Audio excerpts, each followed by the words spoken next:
friends, welcome back to my channel, or if you're new here, thank you so much for stopping by.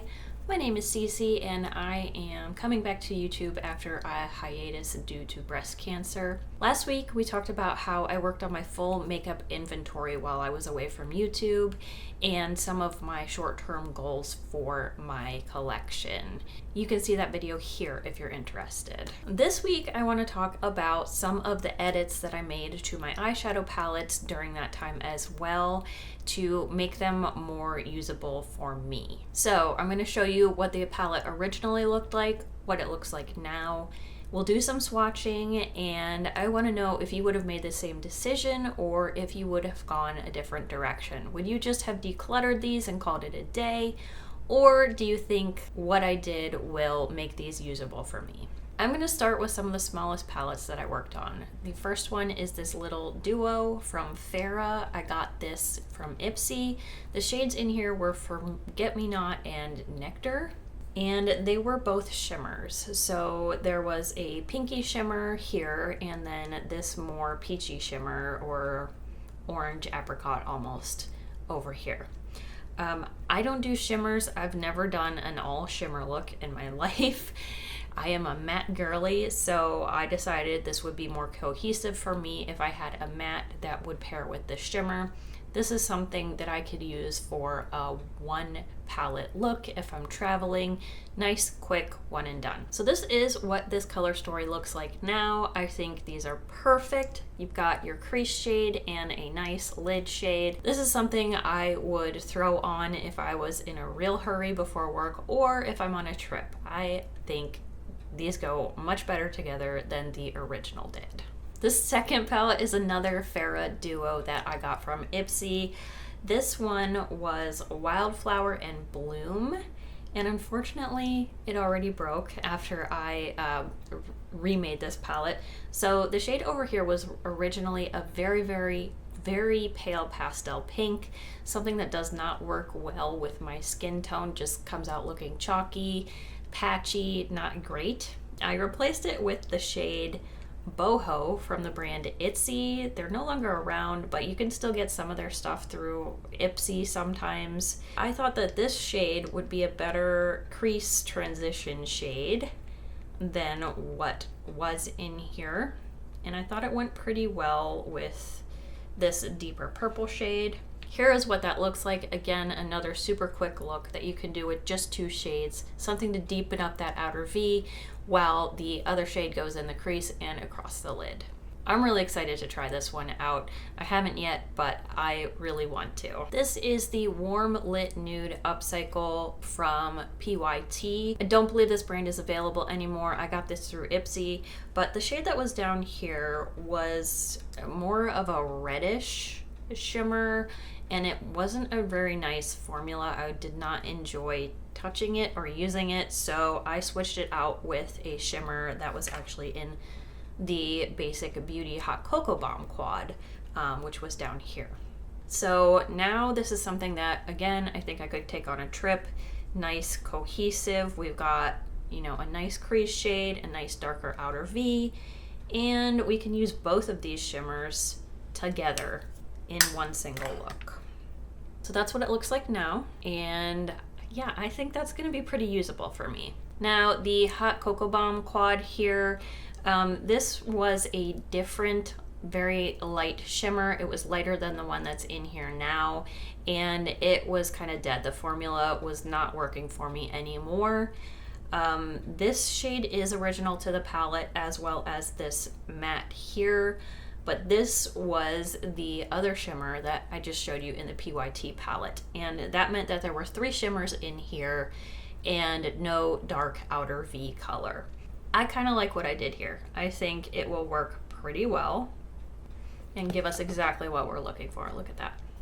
It's actually pretty similar to the Warm Lit Nude Upcycle, but look at the shine on those two. Those are great shimmers. And that's what I always loved about this palette, was just how powerful those shimmers were. This one, since the formula had died, I think this is a really good replacement for it. Here's one that makes me really happy, and you're gonna laugh because it's basically the same color story as the last two, but This was the e.l.f. Bite Size Beauty quad called Carnival Candy?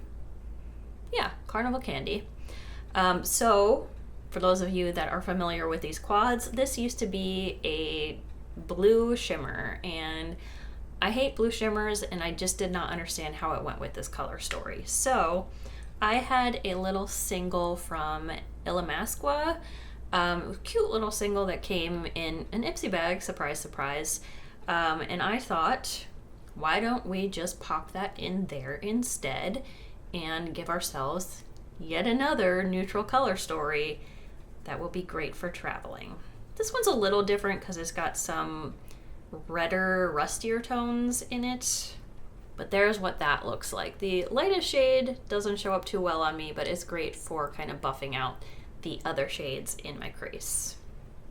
So, and that Illamasqua still has an amazing shimmer on it, right? Did I need to salvage a $4 palette from e.l.f.? Probably not, but it gave me something to do when I wasn't feeling well.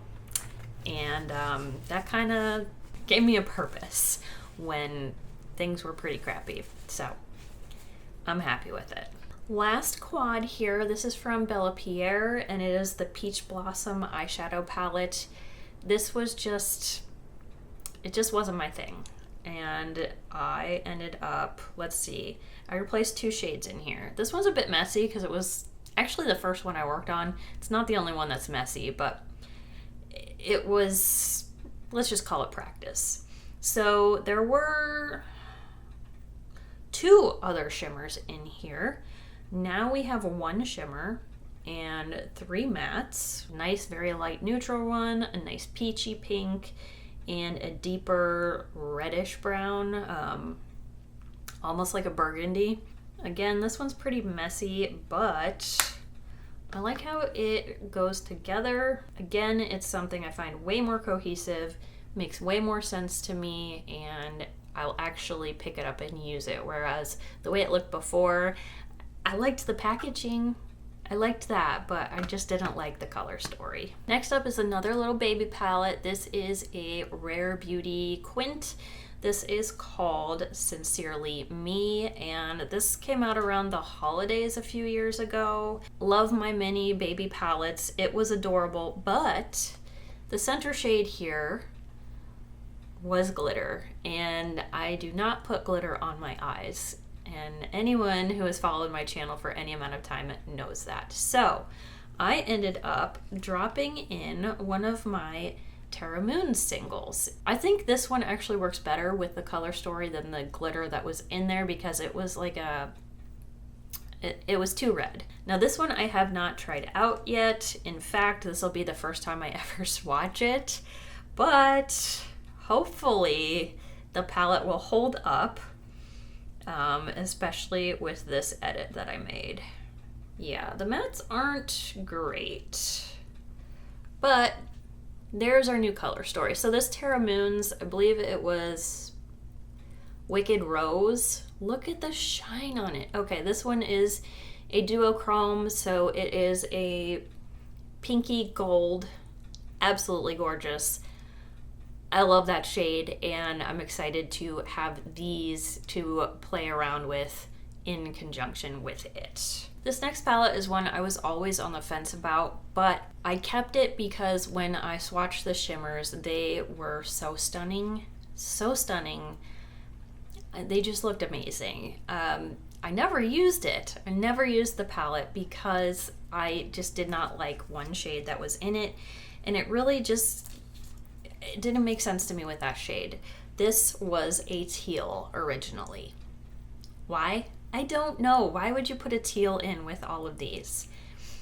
There was nothing that could work in the crease, no transition, so I replaced it with a very neutral tan. This, I believe, was a ColourPop shade. This is something I have since pulled out and used and really enjoyed. 4 absolutely stunning, stunning shimmers. And now 2 mattes that can make any of those into a cohesive eye look.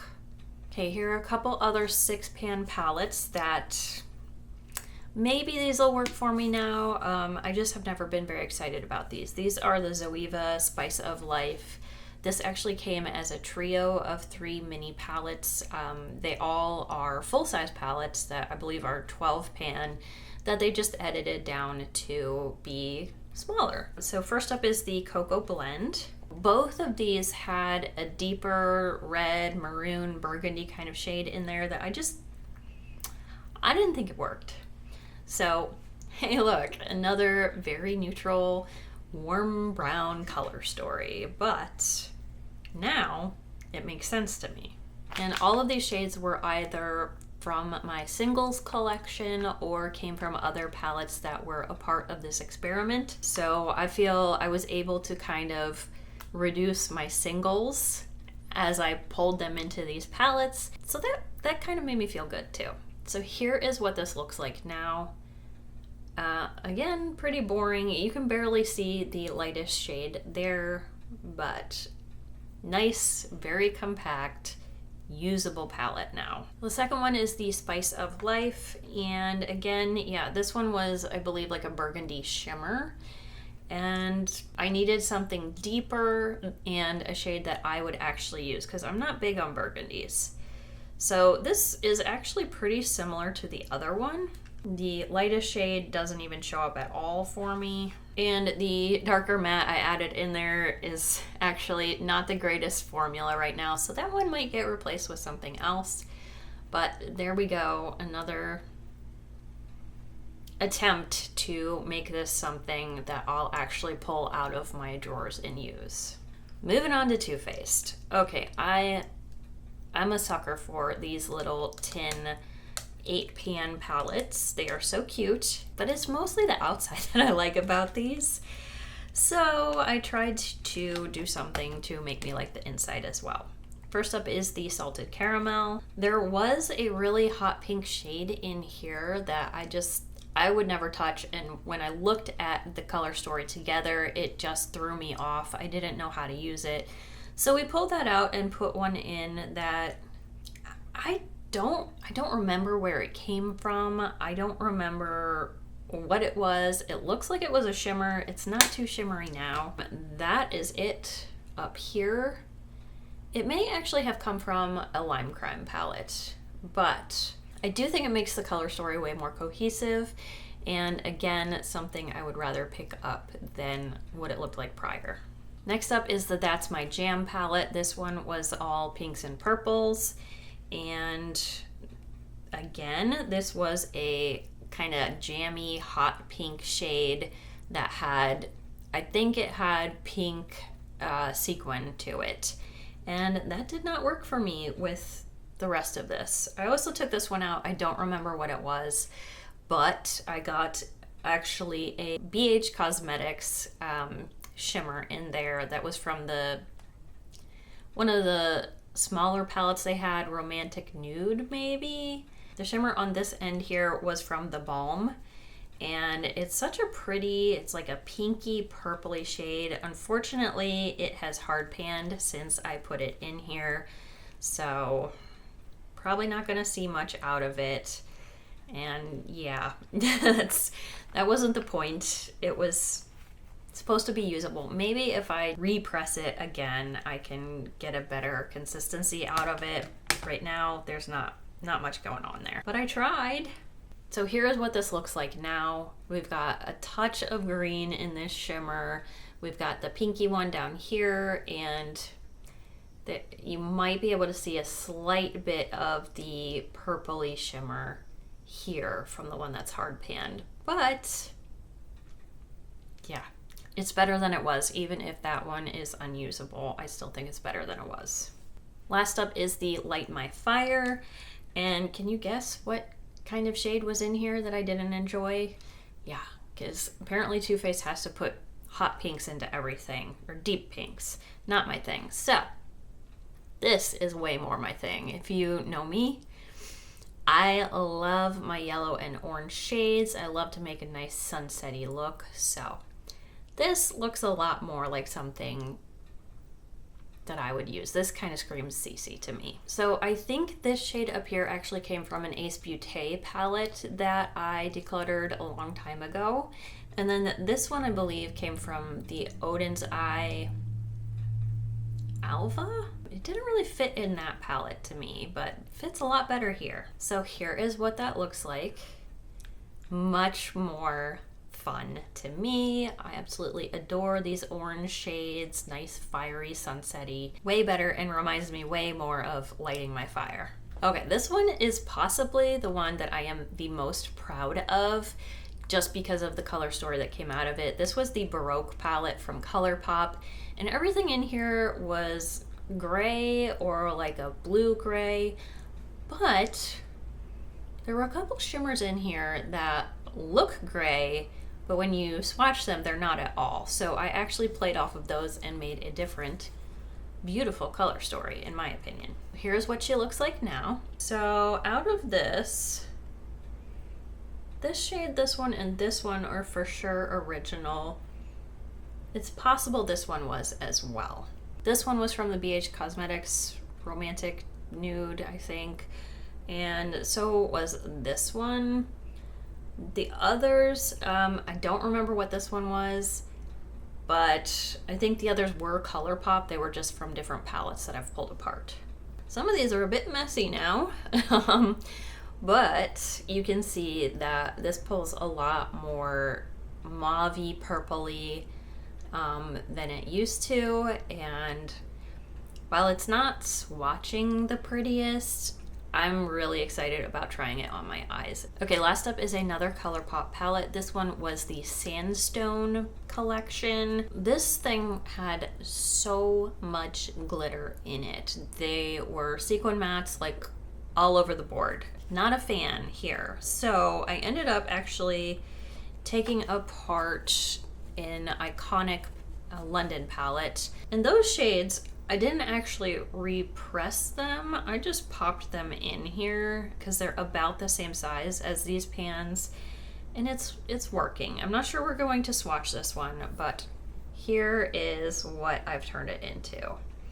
So some of these shades are similar to what was in there. They're just actual shimmers, or they are pure matte instead of being sequin mattes. It's a little more muted.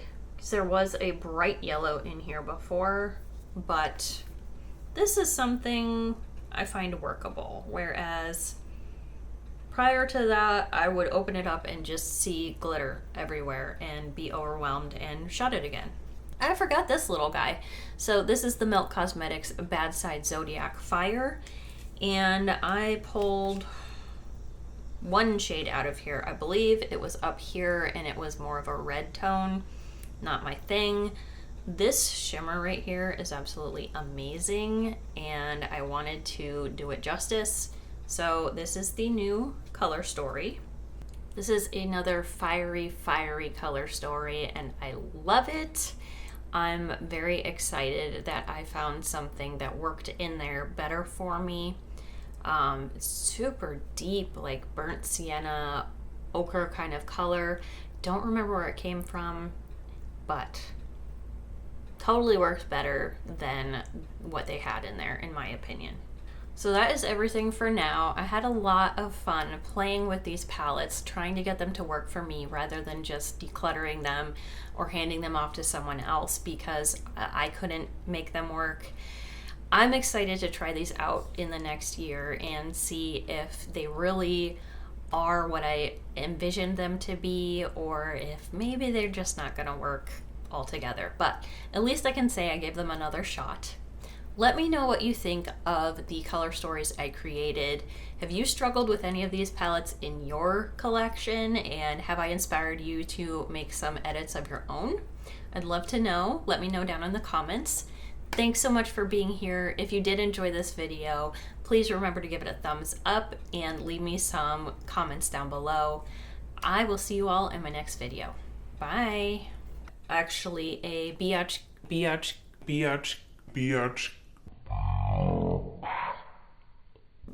Cosmetics